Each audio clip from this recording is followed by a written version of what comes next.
स्वागत है दोस्तों आप सभी का एजुकेशन स्टडी पॉइंट पर।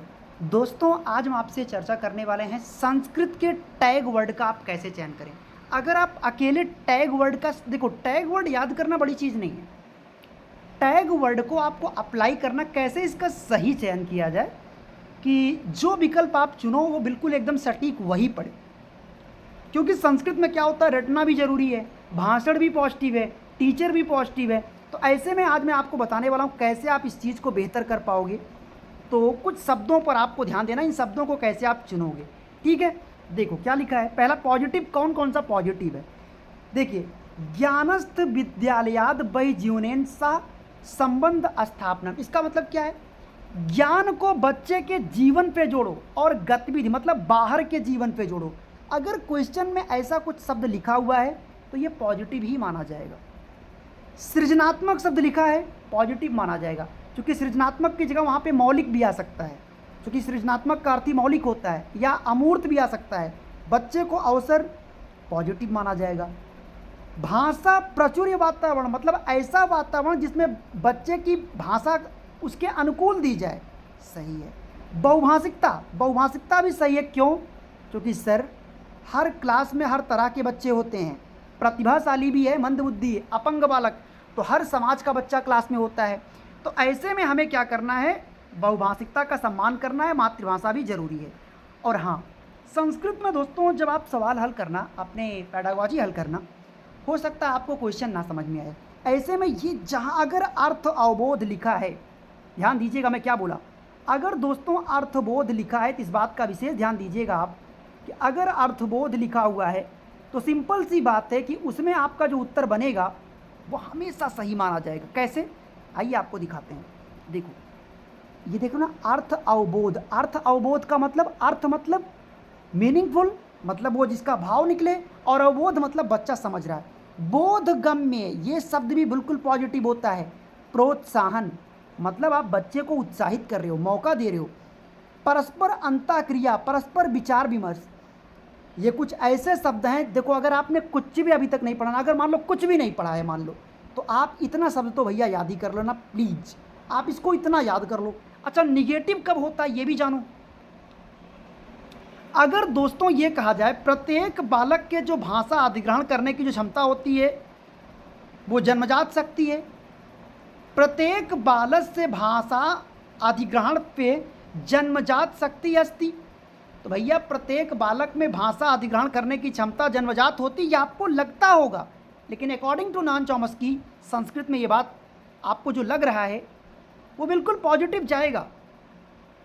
ध्यान दीजिए, क्योंकि ये बात कहा जा चुका है कि प्रत्येक बच्चा सीख सकता है। सामाजिक संवाद, ये भी पॉजिटिव है। सामाजिक संवाद का मतलब आप बातचीत का रास्ता अपनाओ, परस्पर अंतःक्रिया कराओ, यानी सेम ये शब्द देखना, समाज भाव, समाज भावस्य, स्वानुभूति, अवसर, गतिविधि, पाठ में रुचि बढ़े उसकी, सुव्यवस्थित प्रयोग, विद्यार्थी नाम आवश्यकता के अनुरूप, छात्र के भाव के अनुसार। तो कहने का मतलब ये वो शब्द हैं जिन्हें पेपर में देखना तो इनको पूरी तरीके से आपको पॉजिटिव मान के चलना है, क्योंकि ये सारे पॉजिटिव वर्ड हैं। सही है, कोई गलती नहीं करोगे। फिर भी अगर आपको लगता है कोई दिक्कत आए तो कमेंट में मेरे को बता देना। अब मैं आपको बताऊंगा नेगेटिव वर्ड का कैसे चयन करोगे। इधर आइए, पॉजिटिव वर्ड के बाद मैं आपको भी बताऊंगा निगेटिव वर्ड्स के बारे में।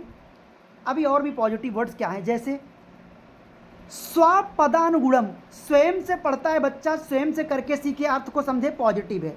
अंतःक्रिया में कितनी बार कहूँ वही बात, परस्पर संवाद लिखा हो प्रश्न के विकल्प में, अगर विकल्प में लिखा है परस्पर संवाद या अंतःक्रिया, वो विकल्प सही माना जाएगा।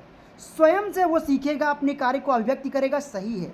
ज्ञानार्जन, समस्या समाधान के रूप में विभिन्न संदर्भ लिखा है, सब में पॉजिटिव होता है। प्रेरणा पॉजिटिव होता है, समझ गए ना। तो ये अंतिम समय में आपने मान लो संस्कृत में कुछ नहीं पढ़ा है, मान लो कुछ भी आप नहीं पढ़े हो, तो भी इनको एक बार रिवीजन कर लेना, ठीक है ना। चलिए अब मैं आपको नेगेटिव वर्ड एक बार दिखा देता हूँ। निगेटिव में क्या आपको देखना है दोस्तों, निगेटिव वर्ड में आपको ये फोकस करना है, कोई भी विकल्प में कठोर अनुशासन निगेटिव, पास फेल के लिए कोई काम निगेटिव माना जाएगा, रटना निगेटिव होता है, याद करना निगेटिव होता है। लेकिन अकॉर्डिंग देखो, रटना यहाँ पे पॉजिटिव होता है संस्कृत में, लेकिन क्वेश्चन के अकॉर्डिंग देखना, और क्वेश्चंस कैसे वो अकॉर्डिंग देखना है वो आपको हमारे नोट्स के अंतर्गत बताया गया है कि वहाँ रटना कब पॉजिटिव माना जाता है, नियम शब्द निगेटिव होता है, नियम के साथ अभ्यास शब्द भी निगेटिव होता है क्योंकि वो बार बार करना निगेटिव माना जाता है। प्रोत्साहन ना, अगर प्रोत्साहन को अगर नकारात्मक रूप में दिखाया जा रहा है, हतोत्साहित किया जा रहा है, तो वो भी दोस्तों निगेटिव परिप्रेक्ष्य में लिया जाता है। समझ गए ना? तो भैया कम समय में अगर आप चाहते हो कि आप संस्कृत में 30 में 30 चाहते हो तो 30 में 30 तो ना सही, लेकिन 28 नंबर आप केवल इन शब्दों का सही चयन करके, और आप अगर इन शब्दों का सही से लागू करना चाहते हो तो इनको हम क्वेश्चंस के साथ में आपको समझाए हैं। आपको अगर नहीं पता तो एजुकेशन स्टडी पॉइंट आपको प्रोवाइड करता है एक ऐसा नोट्स जो केवल 150 पेज का होगा। इसमें आपको 3 बातें दी जाती है, सभी सब्जेक्ट की पैडागॉजिकल पैटर्न जो आपको 90 नंबर यही करा देता है, तो फेल होने का कोई विकल्प ही नहीं।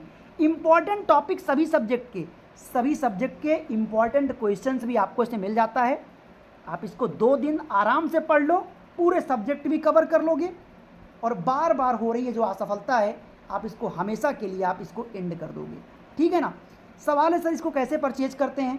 दोस्तों ये नंबर आपकी स्क्रीन पर है 9653050981। आप इस नंबर पे व्हाट्सएप पर मैसेज करके आप इस नोट्स को परचेज कर पाते हो। कीमत की बात की जाएगी तो प्राइस बहुत नॉर्मल होगा जो आपके लिए उचित होगा। हाँ, बस इतना है कि भाई आप पढ़ने वाले बच्चे होंगे तो आपको पूरी मदद की जाएगी। बाकी वीडियो को वॉच करने के लिए बहुत शुक्रिया। मिलेंगे आपको शाम को 9:20 पर लाइव सेशन में। तब तक के लिए धन्यवाद। Thank you so much.